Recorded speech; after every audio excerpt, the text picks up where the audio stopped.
Hello students, welcome to Megha D classes. आज हम बच्चों कार्डियक साइकिल के बारे में पढ़ेंगे। जैसे कि मैंने आपको पहले भी बताया है कि जो कार्डियक वर्ड है उसे हम हार्ट के लिए यूज करते हैं। तो कार्डियक साइकिल का मतलब आप ये कह सकते हो वो साइकिल जो हमारे हार्ट में होती है, वो साइकिल जिसकी वजह से हमारा जो हार्ट है उसकी जो रिदम है वो मेंटेन रहती है। जैसे हम बोलते हैं कि 1 मिनट में हमारा जो दिल है वो 72 टाइम्स धड़कता है, तो वो कार्डियक साइकिल की वजह से ही पॉसिबल है। तो किस तरीके से हमारा हार्ट काम करता है, उसकी फंक्शनिंग कैसे होती है, that is the cardiac cycle. तो सबसे पहले तो थोड़ा सा हम प्रीवियस वाला रिवाइज करेंगे। इन द लास्ट वीडियो हमने human circulatory system with diagram किया था और यहाँ पे हमने ये पढ़ा था कि ह्यूमंस का जो हार्ट है वो 4 चैम्बर्ड होता है।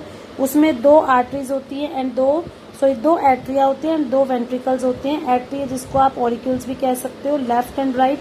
और जो लेफ्ट वाली साइड है उधर जो वॉल प्रेजेंट होती है जो कि एट्रियम से ब्लड को वेंट्रिकल तक भेजती है, that is known as bicuspid wall.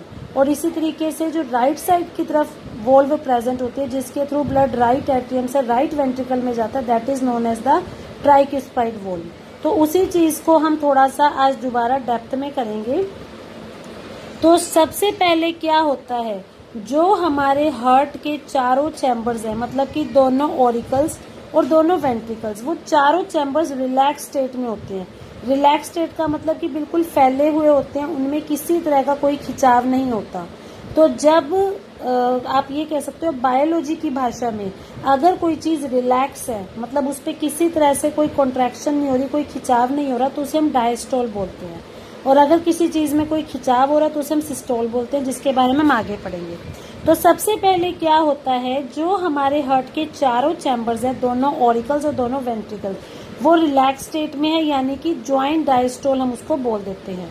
अब क्या होगा, अब जो ट्राइक्यूस्पाइड और बाइक्यूस्पाइड वॉल्व्स हैं, यानी कि वो दोनों ढक्कन जिन्होंने ऑरिकल्स और वेंट्रिकल्स के बीच में जो लगे हुए थे, अब वो दोनों वॉल्व्स ओपन हो जाएंगे। जैसे ही वो वॉल्व ओपन होंगे तो जितने भी हार्ट की पल्मोनरी वेन्स है, पल्मोनरी वेन होती है जो कि ऑक्सीजनेटेड ब्लड को लेकर आती है लेफ्ट एट्रियम के पास, और वेना केवा होता है जो हमारी बॉडी के सारे बॉडी पार्ट्स में से ब्लड को इकट्ठा करती है। तो जो पल्मोनरी वेन है वो तो अपना ब्लड लेके आएगी लेफ्ट एट्रियम में, और इसी तरीके से जो वेना केवा है वो ब्लड को लेके आएगी राइट वेंट्रिकल में। तो मतलब पहले ये ब्लड जाएगा लेफ्ट और राइट एट्रियम में, और वहां से फिर ये ब्लड ट्राइक्यूस्पाइड और बाइक्यूस्पाइड वॉल्व से होता हुआ जाएगा लेफ्ट और राइट वेंट्रिकल्स में। अब जैसे ये ब्लड एक बार एट्रिया से वेंट्रिकल्स में चला जाएगा तो उन दोनों के बीच की ये जो वॉल्व्स थे, मतलब ये जो ढक्कन थे, वो बंद हो जाएंगे ताकि जो ब्लड है वो वापस से उल्टा ना जा सके।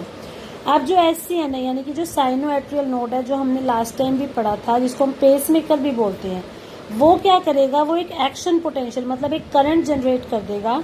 उस एक्शन पोटेंशियल की वजह से दोनों ही जो एट्रिया हैं वो एक साथ कॉन्ट्रैक्ट हो जाएंगी, मतलब कि दोनों एट्रियम एक साथ सिकुड़ जाएंगी, जिसको आप बोलते हो एट्रियल सिस्टोल।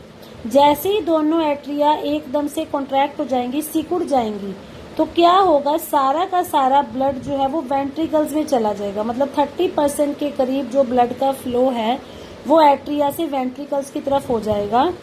और ये जो एक्शन पोटेंशियल है इसे AVN यानी कि एट्रियो वेंट्रिकुलर नोड और AV बंडल, ये दोनों इस एक्शन पोटेंशियल को वेंट्रिकल्स की साइड पे लेंगे। अभी तक जो एक्शन पोटेंशियल है वो एट्रियम की तरफ था, अब वो एक्शन पोटेंशियल वहां से होता हुआ वेंट्रिकल्स की साइड पे चला जाएगा और धीरे धीरे सारे वेंट्रिकल्स में ये प्रेशर पहुंच जाएगा। अब क्या होगा, अभी तक आपका जो एट्रियम था वो कॉन्ट्रैक्ट था, वेंट्रिकल्स जो थे वो अभी तक रिलैक्स थे, लेकिन जैसे ही ये एक्शन पोटेंशियल वेंट्रिकल्स के पास आएगा तो जो वेंट्रिकल्स की मसल्स हैं वो भी कॉन्ट्रैक्ट हो जाएंगी, यानी कि वेंट्रिकुलर सिस्टोल हो जाएगा, और जो एट्रिया है वो अब रिलैक्स हो जाएंगे, यानी कि उनमें डायस्टोल होगा। सबसे पहले ज्वाइंट डायस्टोल थे, यानी कि आपके दोनों एट्रियम और दोनों वेंट्रिकल्स सारे के सारे रिलैक्स स्टेट में थे। जब इनके बीच की ओपनिंग खुल गई तो जो एट्रियम थे ये कॉन्ट्रैक्ट हो गए, वेंट्रिकल्स एक्सपैंड थी। अब जैसे ही ब्लड यहाँ से वेंट्रिकल्स में जाएगा, अब वेंट्रिकल्स कॉन्ट्रैक्ट हो जाएंगे और जो एट्रिया है वो एक्सपैंड हो जाएंगे। यानी कि पहले ज्वाइंट डायस्टोल था, फिर उसके बाद एट्रियल सिस्टोल हुआ, और उसके बाद अब वेंट्रिकुलर सिस्टोल हुआ। तो वेंट्रिकल्स के कॉन्ट्रैक्ट होने की वजह से जो वेंट्रिकल्स के अंदर का प्रेशर है वो बढ़ जाएगा। प्रेशर बढ़ने की वजह से जो ये दोनों वॉल्स थे, ट्राइक्यूस्पाइड और बाइक्यूस्पाइड वॉल्स, ये दोनों वॉल्स बंद हो जाएंगे। इसकी वजह से जो ब्लड है उसका बैक फ्लो रुक जाएगा, मतलब ब्लड जो है वापस उल्टा नहीं जा पाएगा।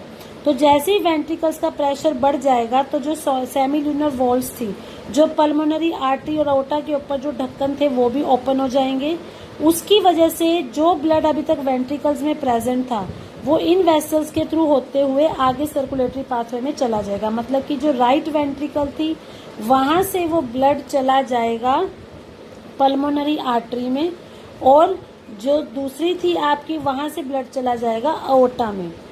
अओर्टा में जो ब्लड जाता है वो ऑक्सीजनेटेड होता है, तो इसलिए वो पूरी बॉडी में सप्लाई हो जाता है। पल्मोनरी आर्टरी में जो ब्लड आ रहा है वो डीऑक्सीजनेटेड, यानी कि उसके अंदर ऑक्सीजन नहीं है, तो ये उस ब्लड को लंग्स के पास लेके जाएगी ताकि उसके अंदर ऑक्सीजन को ऐड किया जा सके। अब जो वेंट्रिकल्स हैं वो फिर से रिलैक्स हो जाएंगे, डायस्टोल हो जाएगा, और जो वेंट्रिकुलर का प्रेशर बढ़ा था वो प्रेशर वापस से घट जाएगा, जिसकी वजह से दोबारा से जो ये वॉल्व्स से दोनों ये बंद हो जाएंगी और जो ब्लड है वो वेंट्रिकल्स में वापस नहीं जा पाएगा।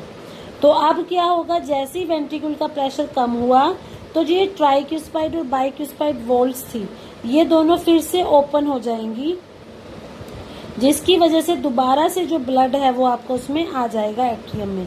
यानी कि जो ब्लड है वो दोबारा से एट्रियम से वेंट्रिकल्स में आ जाएगा। जो वेंट्रिकल्स और एट्रिया वो दोबारा से अब रिलैक्स स्टेट में आ जाएंगे, मतलब वही साइकिल फिर से रिपीट हो जाएगी। तो जल्दी ही जो SCN है, यानी कि जो साइनो एट्रियल नोड है, उसकी वजह से एक दोबारा एक्शन पोटेंशियल बनेगा और यही सारे इवेंट्स बार बार रिपीट होते रहेंगे। तो ये जो एक सीक्वेंस चल रही है हार्ट में, मतलब जो एक साइकिल चल रही है जो बार बार रिपीट हो रही है, इसको हम बोलते हैं कार्डियक साइकिल, जिसमें सिस्टोल एंड डायस्टोल आते हैं। मतलब एक बार दोनों एट्रियम और वेंट्रिकल्स जो है कॉन्ट्रैक्ट होंगे, जिसको आप सिस्टोल बोलोगे, और एक बार एट्री और वेंट्रिकल्स दोनों जो है वो एक्सपैंड होंगे, जिन्हें हम डायस्टोल बोलते हैं। तो जैसा कि हमें पता है कि हमारा जो दिल है वो 1 मिनट में 72 टाइम्स धड़कता है, और एक साइकिल के अंदर ये सारे इवेंट्स होते हैं। तो आप आइडिया लगा सकते हो कि 1 मिनट के अंदर 72 के करीब कार्डियक साइकिल्स हो सकती है। यानी कि आप ये कह सकते हो कि एक कार्डियक साइकिल को होने में लगभग 0.8 सेकंड लगते हैं, क्योंकि 72 को हम 60 से डिवाइड करके देखेंगे तो लगभग 0.8 सेकंड लगते हैं। तो एक कार्डियक साइकिल के दौरान एक वेंट्रिकल लगभग 70 ml तक ब्लड पंप आउट कर सकता है। इसको हम बोलते हैं स्ट्रोक वॉल्यूम।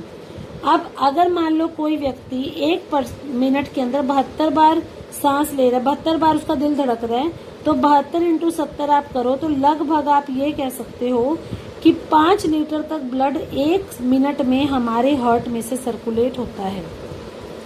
बाकी ये जो स्ट्रोक वॉल्यूम है दैट इज नॉट फिक्स्ड, ये बॉडी की कंडीशन के हिसाब से और एज के हिसाब से चेंज हो सकती है। फॉर एग्जाम्पल अगर आप एथलीट की बात करो, मतलब एक ऐसा पर्सन जो बहुत ज्यादा फिजिकल वर्क करता है, तो उसकी जो स्ट्रोक वॉल्यूम है या उसका जो कार्डियक आउटपुट है वो एक नॉर्मल इंसान से ज्यादा होगा। तो हर एक कार्डियक साइकिल में 2 साउंड बनती हैं, जिसको डॉक्टर जनरली स्टेथोस्कोप की सहायता से सुनते हैं। जब ट्राइक्यूस्पाइड और बाइक्यूस्पाइड वॉल्व्स बंद हो जाती हैं तो पहली साउंड प्रोड्यूस होती है जिसको हम बोलते हैं लब, और जब सेमील्यूनर वॉल्व्स बंद हो जाती है, मतलब जो अओर्टा और पल्मोनरी आर्टरी के ऊपर के ढक्कन थे जब वो क्लोज हो जाते हैं तो साउंड प्रोड्यूस होती है डब। तो ये साउंड्स का पता लगा के डॉक्टर ये फाइंड आउट कर सकते हैं कि जो भी पर्सन है उसका जो हार्ट है वो नॉर्मल काम कर रहा है या नहीं कर रहा। इसके बाद नेक्स्ट आता है बच्चों ईसीजी, जिसको हम इलेक्ट्रोकार्डियोग्राफ भी कह सकते हैं। थोड़ा सा आपको नाम से पता लग गया होगा, इलेक्ट्रो मतलब कि यहाँ पर हम इलेक्ट्रिक करंट को यूज कर रहे हैं, कार्डियो मतलब दिल से रिलेटेड है, एंड ग्राफ कि दिल के अंदर होने वाले इवेंट्स को जब आप एक ग्राफ के रूप में रिप्रेजेंट करते हो दैट इज ईसीजी। तो आपने कई बार टीवी में भी देखा होगा कि जब कोई पेशेंट जिंदा होता है, मतलब उसकी हार्ट बीट चलती है, तो मशीन के ऊपर इस तरीके से ग्राफ सा बना आता है और उसमें पिप पिप पिप आवाज दिखाते हैं। लेकिन जैसे ही वो पर्सन मर जाता है, यानी कि उसका हार्ट बंद हो जाता है, कार्डियक अरेस्ट हो जाता है, तो पी ऐसी आवाज दिखाते हैं। तो ये जो मशीन है जिससे कि आप किसी पर्सन की हार्ट की साउंड्स को रिकॉर्ड कर सकते हो, that is known as the electrocardiogram. मतलब जो मशीन है, मशीन को हम बोलते हैं इलेक्ट्रोकार्डियोग्राम। और इलेक्ट्रोकार्डियोग्राफ जो है उसका मतलब है जब आप हार्ट की इलेक्ट्रिकल एक्टिविटी को एक ग्राफ की फॉर्म में रिप्रेजेंट करते हो, मतलब कि एक कार्डियक साइकिल के दौरान जो दिल है उसकी एक्टिविटी किस तरीके से चल रही है, अगर आप उसको रिप्रेजेंट करने के लिए एक ग्राफ बना रहे हो तो that is known as ECG. तो एक स्टैंडर्ड ईसीजी बनाने के लिए एक पेशेंट जो है उसको मशीन के साथ जोड़ना पड़ता है, जैसे आपने नॉर्मली देखा भी होगा। इस मशीन में 3 इलेक्ट्रिकल लीड्स यानी कि रबड़ होती हैं जो उसके बॉडी पे लगा दी जाती हैं। तो इसमें क्या होता है, जो ये 3 लीड्स हैं इनमें से एक लीड तो लगाई जाती है उसकी राइट कलाई पे, और एक लीड लगाई जाएगी उसकी लेफ्ट कलाई पे, और एक लगाई जाती है उसके लेफ्ट एंकल पे, ताकि उसकी हार्ट की जो एक्टिविटी है उसे बार बार चेक किया जा सके। तो अगर कई बार किसी पेशेंट को ज्यादा प्रॉब्लम है, मतलब उसके हार्ट में ज्यादा दिक्कत है, तो उसको अच्छे से इवेलुएट करने के लिए कई बार हम 3 से ज्यादा लीड्स भी यूज करके उसके चेस्ट रीजन पे लगा देते हैं। तो हम यहाँ पे बात करेंगे स्टैंडर्ड ईसीजी की, मतलब अगर किसी पर्सन को बहुत ज्यादा दिक्कत नहीं है, थोड़ी सी प्रॉब्लम है तो क्या होगा। ईसीजी के अंदर जहां जहां पर भी ग्राफ में कोई पीक वैल्यू आती है, मतलब जहां जहां भी थोड़ा सा कर्व आता है, उसे हम इंग्लिश के लेटर पी से लेकर टी तक रिप्रेजेंट करते हैं। और हर एक लेटर यहाँ पर एक स्पेसिफिक एक्टिविटी को रिप्रेजेंट करता है। तो सबसे पहले आती है पी वेव। जो पी वेव है वो ये बताती है कि जो एट्रियम है वो इलेक्ट्रिकली एक्साइटेड है, मतलब कि वो एक्साइटेड स्टेट में है, जिसको आप डीपोलराइजेशन भी बोलते हो।